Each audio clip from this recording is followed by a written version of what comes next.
wawungazi ukuthi uyagowa mhlawumbe siyasibeke kanjalo kwaze kwafika isikhathi la owagcina usubone khona ukuthi cha engathi angikho right.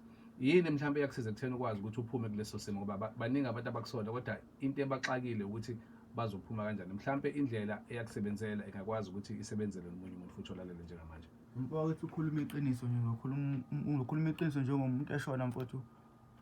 Akuphumeki leya mpahla leya mfowethu eqinisweni. Onto okwazi uthola indlela yokuyithiba.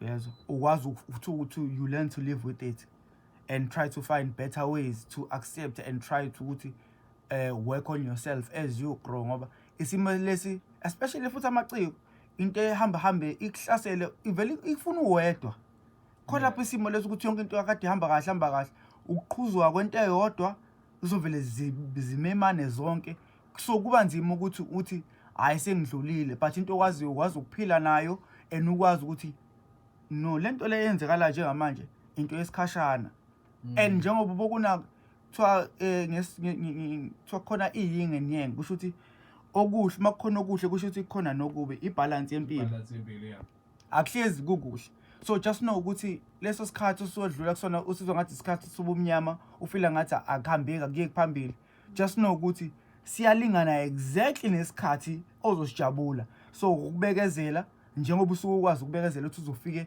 enjabulweni qhubeka ubekezele ufike enjabulweni umuzwa ngathi futhi yaphela yazi ukuthi sekuyileso sikhathi leso engakho kukhona ukukhanya kukhona nokuhle.